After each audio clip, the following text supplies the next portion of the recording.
Hello friends, good morning. कसे आहात सगळेजण? अपेक्षा करते सगळेजण स्वस्त आणि मजेतच असाल. तर सकाळी मस्त अशी छान अशी सुरुवात झालेली आहे आणि आज मला करायची आहे किचनची डीप क्लिनिंग. दिवाळी जवळच आलेली आहे. तशी तर रोज मी थोडी साफसफाई करतच असते, पण किचनची डीप क्लिनिंग करायला थोडासा उशीरच लागतो. जेवढी होईल तेवढी दुपारपर्यंत. तर तेच मी आज तुमच्यासोबत शेअर करणार आहे. चला तर व्हिडिओला सुरुवात केलेली आहे. व्हिडिओ नक्की पूर्ण बघा आणि आवडल्यास लाईक, शेअर, सबस्क्राईब करायला विसरू नका. चला तर तसं तर हा व्हिडिओ शनिवारचा आहे, पण काही एडिट करायला वेळच मिळाला नाही, म्हणून आज शेअर करत आहे. तर दुसऱ्या दिवशी रविवार होता, म्हणून म्हटलं चला इडली डोसाचं पीठही भिजत घालून देऊया. म्हणजे रविवारी सगळे घरीही असतात आणि इडली डोसा तर कधी ना कधी बनतोच रविवार असला की. आणि थोडीफार जी साफसफाई बाकी राहील ती सुद्धा रविवारच्या दिवशी होऊन जाईल. त्या हिशोबाने मी इडली डोसाची डाळही भिजत घालून घेतली, म्हणजे डाळ आणि तांदूळ, आणि लगेचच मग लागली साफसफाईच्या कामाला. तर खास करून मला ही वरची आगाशी जी पोटमाळ असते तेच साफ करायचं होतं, कारण खालची क्लिनिंग तर मी अधूनमधून करतच असते, म्हणून जास्त काही खराब होत नाही. पण वरती हात पुरत नाही, म्हणून वरती मी असे डबे ठेवलेले आहेत ज्याचा वापर जास्त होत नाही. कधी नव्हे तर एकाच महिन्यातून एकदा किंवा आठवड्यातून 15 दिवसातून एकदा वापरात येतात अशी वस्तू मी वरती ठेवत असते, म्हणून वरती सुद्धा जास्त काही साफसफाई होत नाही. 6 महिन्यातून एकदाच होते, म्हणून म्हटलं आज पूर्ण किचनची डीप क्लिनिंगच करून टाकावी आणि हे वरचा पूर्ण सामान काढून झाडून नीटनेटक्यापणाने पुसूनच घ्यावं म्हटलं. अशी ही दिवाळी आहे, तर वर्षातून एकदा तर साफसफाई व्हायलाच हवी. आणि किचन म्हटलं म्हणजे आपण तिथे स्वयंपाक करतो आणि तेलाचे थोडे ना थोडे शिंतोडे हे फर्निचरवरती उडतच असतात. तसं तर वरवरचं किचन मी आठवड्यातून एकदा साफ करतच असते, पण मधून काही साफ होत नाही. म्हटलं आज पूर्ण झाडून पुसूनच घ्यावं. भांडे घासायला आणि साफसूफ करायला एवढं काही वाटत नाही, पण वरती आणि खालती उठ बस करामध्येच जास्त पाय दुखतात, म्हणून मला नकोसं वाटते हे साफ करायला. पण एकटीला करायचं म्हटलं म्हणजे थोडासा थकवा तर लागतोच, पण तरीही असो, आपलं स्त्रीचं जीवनच तसं आहे आणि साफसफाई तर केलीच पाहिजे. घर आपलं आहे तर त्याला स्वच्छही ठेवलंच पाहिजे, म्हणून आज मनावर घेतलं आणि हे साफसूफ करून घेतलं. आणि सोबतच फिल्टर लावलं होतं ते सुद्धा साफ करून घेतलं. ते तर मी अधूनमधून साफ करतच होती, पण आज पूर्णच किचन डीप क्लीन करायला घेतलेलं आहे, म्हणून म्हटलं चला हेही भिंतसुद्धा साफ करून घेऊया. आणि साफ केल्यानंतर फर्निचरचे दरवाजे थोडे असे मी उघडून ठेवले, कारण की पूर्ण दिवसभर ते बंदच असतात, रात्रीही बंदच असतात, म्हणून थोडीशी हवाही खेळती होईल, म्हणून साफ केल्यानंतर लगेच मी त्याला असे उघडूनच ठेवले थोड्या वेळपर्यंत. आणि सोबत हा किचनचा पंखासुद्धा क्लीन करून घेतला, कारण किचन असलं की खूप जास्त तेलकट होतो हा पंखा, आणि त्याला मी साबणाच्या पाण्यानेच मस्त स्वच्छ करून घेतला.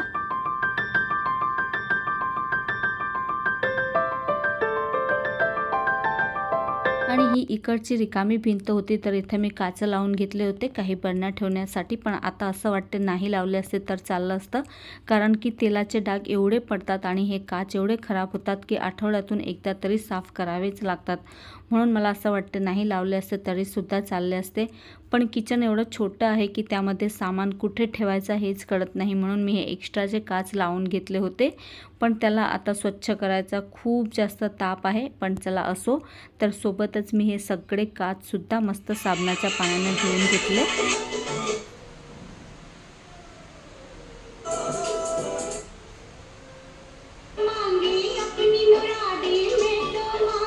आणि मला असं वाटतं काम करता करता जर आपलं आवडीचं म्युझिक आपण लावलं तर काम करणं सोपं होते आणि जास्त थकवाही लागत नाही, म्हणून टी व्हीवरती मी सुद्धा मस्त ही जुनी गाणी लावली होती.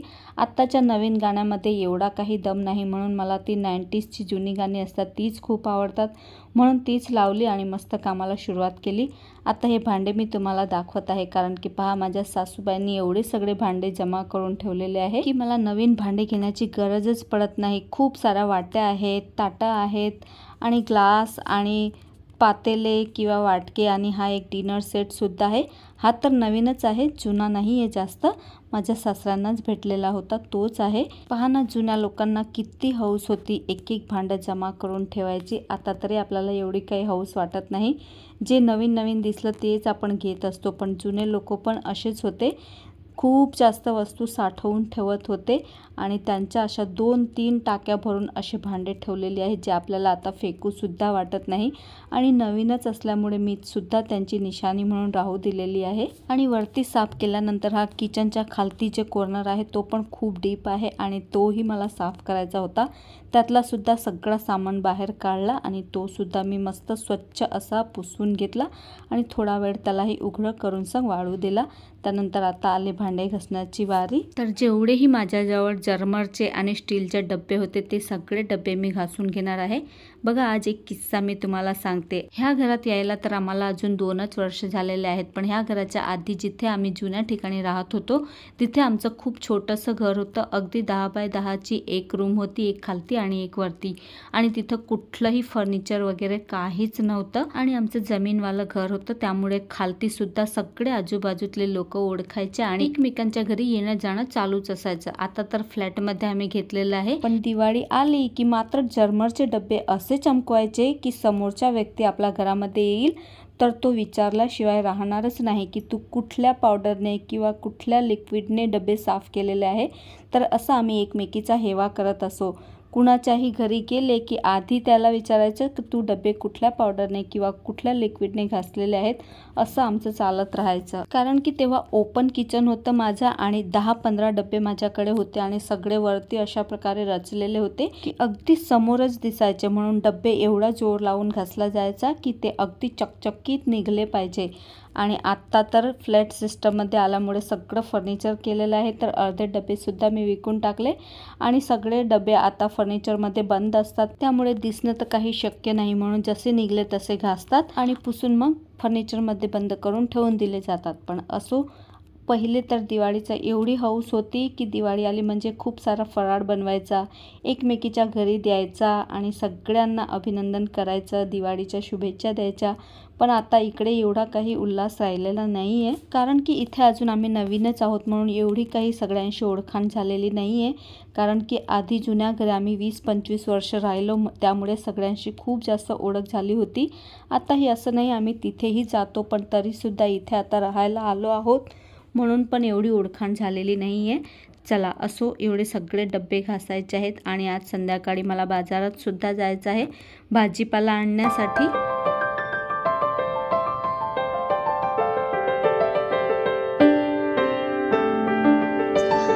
अर्धा आवरलेला आहे, अर्धा अजून आवरायचं बाकी आहे। थोडासा थकवा लागला म्हणून थोडा वेळ बसलेली आहे। भांडे कुंडे घासून झालेले आहेत, आता फक्त लावायचे बाकी आहेत। थोडा वेळ सुकू देते, तोपर्यंत आता 1-1:30 वाजलेला आहे। जेवण करून घेते, थोडा वेळ आराम करते आणि नंतर पुढच्या कामाला सुरुवात करते। एवढं सगळं करायचं म्हटलं की खूप जास्त थकवा लागतो। थोडंच करत असते मी पण आज किचनची म्हटलं डीप क्लिनिंग करून घ्यावी, कारण की दिवाळी आता जवळच आलेली आहे, जास्त वेळ पण नाही आहे आणि फराळाचं सुद्धा थोडंफार बनवायचं आहे आणि संध्याकाळी आज बाजारात सुद्धा जायचं आहे। तर काय घ्यायला जायचं आहे ते पण मी तुमच्यासोबत शेअर करीन। तर चला, आता केवढे भांडे घासले तेही तुम्हाला दाखवते। तर जास्त काही मोठे मोठे डब्बे जे होते ते मी घासून घेतले आणि जे टाक्या वगैरे होत्या त्या मी अशाच पुसून ठेवून दिल्या, कारण जास्त त्या वापरामध्ये येत नाही, म्हणून फालतूच्या घासूनही काही उपयोग नाही। अशाच मी ओल्या फडक्याने पुसून लगेचच ठेवून दिल्या आणि आता एवढा सगळा पसारा सुद्धा मला आवरायचा आहे।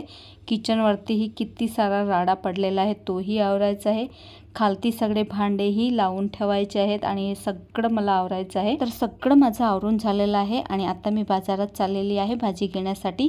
तर आजचा व्हिडिओ मी इथेच संपवते। तुम्हाला कसा वाटला मला कमेंट करून नक्की सांगा। आवडला असेल तर लाईक, शेअर आणि सबस्क्राईब करायला विसरू नका।